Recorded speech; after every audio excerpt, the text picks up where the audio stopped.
very sniffly today. I don't know what the deal is. Hey guys, it's Bree with the Bee Face. This is a very late review of Ready to Love, Season 6, Episode 11. Now, listen, I had every intention of doing this on time last week, but your girl was out of town, and I didn't even watch the full episode until like yesterday. So this, I hadn't seen. The only thing I saw was a clip of the end.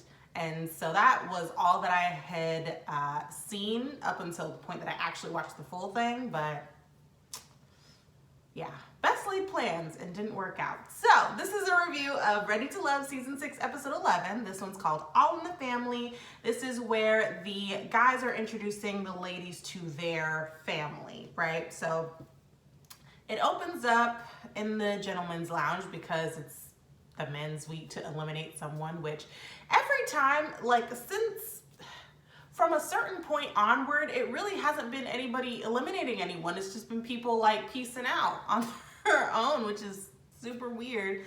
But gentleman's lounge, Tommy is like, Tina's out. We not filming her no more. And then they just explain the meet the family thing. So we get to Clifton and Joy, and honestly, they look like they're in a relationship already. They're super adorable.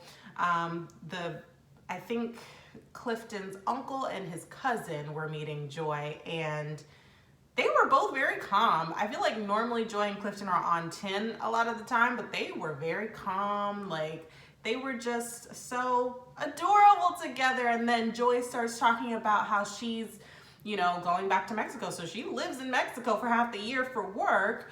And she is talking about leaving, that she's getting emotional, which I'm like, that's such a genuine expression of depth of feeling, right? Like if it didn't matter, if this was just for TV, then I feel like it wouldn't have been that emotional. But I think the fact that she did get emotional just shows how much she really does care for Clifton.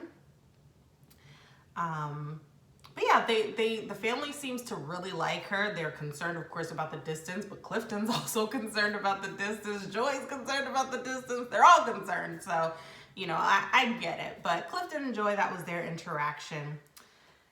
Then, I feel like we saw more individual dates than actually meeting the family, but Donnie meets up with Sabrina. Now, apparently Donovan was not feeling the heat that Sabrina brought at the brunch, and he came in to that meeting like he had a chip on his shoulder. And I'm not saying emotions are right or wrong. I'm just saying he came in not really willing to listen, right? And while I don't necessarily agree with Sabrina's big bitter baby comment, I just think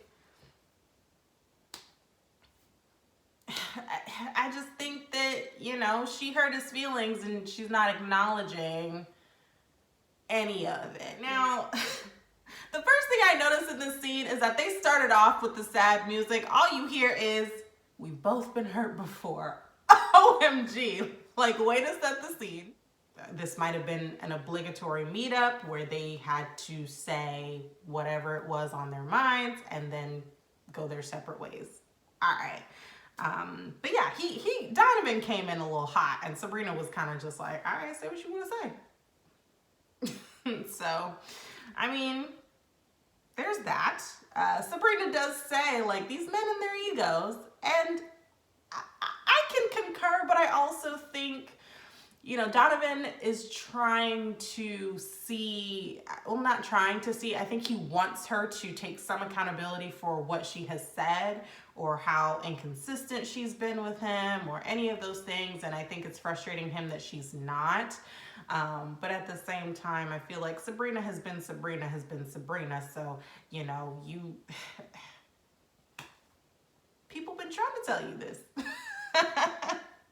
It is what it is. I mean, who knows? So that was the end. Donovan called her a liar, like a flat out liar. He just called her a liar. And I was like, oh, okay.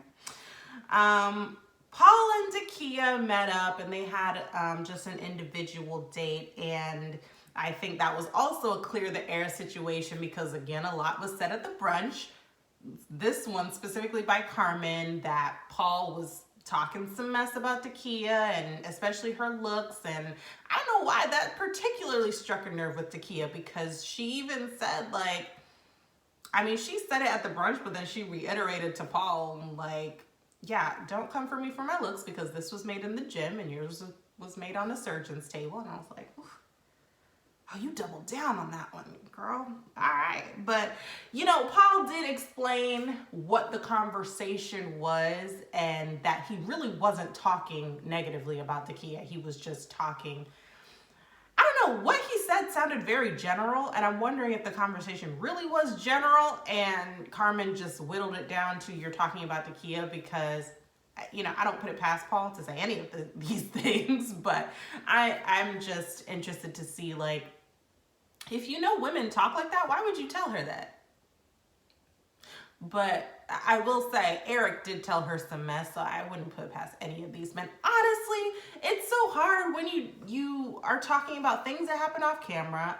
Who knows? I don't know who you people are. So it's just really hard when people bring up off-camera situations, and then you have to make a determination in your mind, like, do I think Paul's telling the truth? Do I think Carmen's telling the truth? I mean, what does Carmen really have to gain by lying?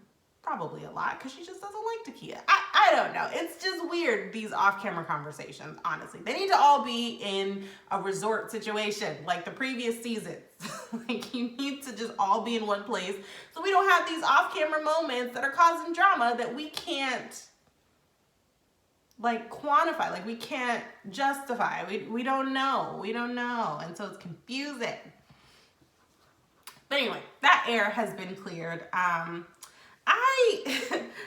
When that scene came on, I really was curious, like, are y'all really like each other? Or is this just kind of a, we're at the end, so let's just stay in the game type situation? And Takia actually mentioned it later on in the episode, like, I don't know if this is more than a friendship or if it's just, we're just trying to grasp at straws here. But I'm like, okay, claps for self-awareness, but yeah, I'm not sure. And part of the reason I think that is because whenever Paul talks about Takia, he talks about, well, Takia is the type of woman I need, or this is the type of woman that I would want in my life, or, you know, like those general terms where it's not very specific to Takia is a woman that I want to explore. This is a woman that I'm very intrigued by. This is a woman that I want in my life long term. He's not really saying that, which makes it seem like it's probably not her. Like, I don't think things are thinging, you know, the way that you're trying to make them. And then he asked her to meet his fam bam. So that was nice. Then we get to Don and Carmen. So Carmen is meeting his mom. Surprisingly enough, Donovan and Carmen, that interaction, their connection seems to be genuine. Like, they seem to really like each other. I very much liked seeing Donovan interact with his mom. Like, they seem like the best of friends. They seem like, well, Donovan certainly seems like he loves his mother. Just the comfortable energy that they have between them, how he's not, you know, how he tells her stuff and doesn't really keep a lot of things from her. I'm curious about that. No woman is good enough for my girl. Please stop that. That's not it. But the mom likes Carmen. She's like trying to get her phone number, and Donovan's like, nah, you can chill on that. We're not getting phone numbers. He said, I'll give it to you later. Carmen was like, don't give her like one number off. Like, don't try to stop what's happening here. Your mom likes me. So, I mean, I think that was cool. And I'm sure that, you know, if Carmen and Donovan actually pursued something outside of the show, like, they would really get along. So I liked that energy. And the mom was talking to Carmen about her son, and I feel like that was one of the most genuine and real conversations that she's had. But I don't know that anyone has really, I feel like even Paul was saying she's real superficial, and in the beginning Donovan was like, this connection is really kind of surface. But I feel like, are y'all making an effort to ask her things that are below the surface, that are more than just skin deep? So I appreciated the mom for giving her that opportunity to talk about something real, to talk about something that was clearly close to her heart, and she was talking about her family dynamic and things like that. So I appreciated that. So then we have another individual date. It's Demetrius and Sabrina. At this point, Demetrius seems like he's basically all in with Sabrina, and Sabrina seems now to be pulling back. They seem to butt heads a lot. Just looking at that interaction, it's like they can't agree on anything. So Sabrina's deal is that his friend said he needs a submissive type of woman, and Demetrius says he has an opinion. That doesn't mean that is true to who I am, or what I'm even asking for is some woman to just bend to my will. And Sabrina is doubling down and saying, I get that you're not saying submissive, but your demeanor is. You're a very strong personality, and it seems like you want someone to move and shake the way you do. Okay, that's a fair assessment. And then they get to talking about marriage, and she's like, yeah, I'm not taking your last name. And he's like, well, that's a discussion. Why are you trying to be out here acting like you're single and you're married? Are you even a part of me if you're not taking my life? I mean, that's a whole deal. But I'm like, y'all really do butt heads a lot. You don't seem like you agree on much. And so Demetrius is like, my family's in town. I'm wondering if you'd like to meet them. And Sabrina's like, no thanks.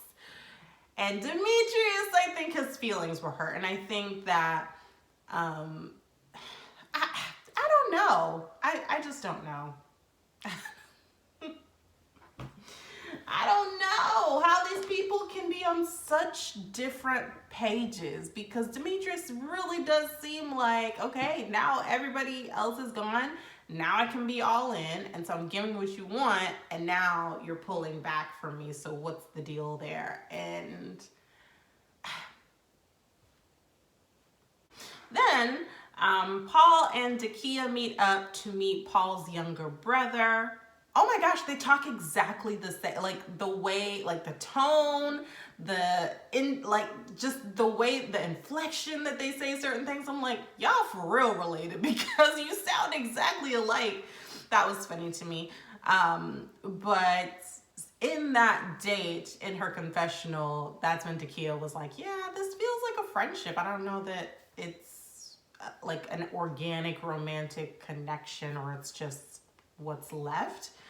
And part of me is like, yeah, I think after Clifton, maybe that should have just been your thing, right? Maybe at that point it was like, yeah, I don't think anything else is here for me. I was really into Clifton, and that's no longer, or I was really into Eric, and that's no longer. Then I was kind of into Clifton, and that's no longer. And I think that's about it for me, because if there was a connection, would it not have been explored earlier? And so I think she kind of caught on to that. Paul's brother mentioned that it seems like it's difficult to get to the vulnerable part of her, and Paul mentioned that, which again, if you have been trying to cycle through 10 men, was it 10? Did they start off with 7? They added 3? I think so. Anyway, you're trying to cycle through 10 men. Maybe her vulnerability is tapped out at that point. Or maybe after Eric and then Clifton, and neither of those things worked out. Maybe she's tapped out of this process. Or maybe she's just tapped out emotionally and really not as interested as she should be to be able to be in a vulnerable space with you. Maybe it just isn't there, So those were all of the dates and the family dates. Like I said, it was more individual dates than actually meeting the family. But deliberation. And so this is the last men's lounge. This is the last one of the season. And then Tommy's going around the table and asking like how all of these family dates went. And Demetrius is the one who didn't have anyone meet his family. And Tommy's like, yeah, why don't you take her out, figure that situation out, and then we'll figure it out from there. I mean, we'll go from there. What do you need to determine if this is going somewhere still, or if you just need to let it rock, or at least get clarity. So, and also Tommy is also curious about this mystery connection with Takia and Paul. And he is grilling Paul like, what's really up? Are you just trying to stay to the end? Could be. I'm surprised Paul lasted to the end, to be honest. I thought he would have gone, but I think the character he presented at the very beginning is something completely different than he presented at the end. And perhaps he really did have this agenda, like, I want to make it to the end. But I feel like his personality kind of started to showcase throughout the season, where it was like, okay, you're a clown in the beginning, but now it's like, oh, okay, I see, I get it. Like, I understand now. So yeah, Tommy is not buying it. Tommy's not buying the Paul and Takia connection. So Demetrius takes Sabrina out, and Sabrina really just flat out tells him, I don't think you're my person. And Demetrius is caught off guard, because I think he thought, we're still working through it. We're still working it out. And Sabrina apparently has now checked out and tapped out. And Demetrius is like, well, I mean, there's really no point of me being on this journey anymore. So, we may be going our separate ways, but we're ending it together. So it seemed like he was disappointed, and I really felt sorry for Demetrius. I felt bad for him being in that situation, because, when you are, it's so difficult, because it's like Sabrina is asking him to give her 100% so that she can make a decision about what's going to happen after the show. But she has had these multiple connections, and Demetrius keeps telling her, it is difficult for me to give you 100% because you are not I'm not your soul connection. So why are you expecting 100% from me, right? And so now, where it seems like he's finally ready to give 100%, and she's like, and I don't think that it's because Demetrius did anything egregious or that he did anything wrong. I just think, I don't know, she made her decision. She made the decision, and it was not him. And I think at the end, in the confessionals, Demetrius is really like, all of the things I thought, all of the signs that were presenting themselves, all of the things people were saying and I ignored, I should probably have listened to those things, because maybe I wouldn't be in this position where I'm hurt about this girl who doesn't feel that way about me. So yeah, that's unfortunate that happened that way. Anyway, in the previews for the next episode, this is like the decision day episode, and I'm gonna do that right after this. I actually haven't watched it yet, so I'm gonna go watch it, and then I'm gonna just come back and do the next one, the next review. So in the next episode, the women are introducing the men to their families. Yeah, apparently Donovan cheated on his ex-wife.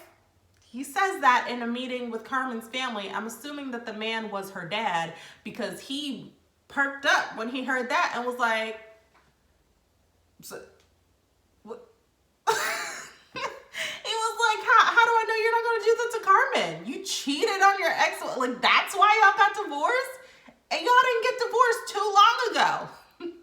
So, yeah, that man was not with the you-know-what. He was not with it. So yeah, I'm gonna go watch that real quick, and I will see y'all in my next one. Bye.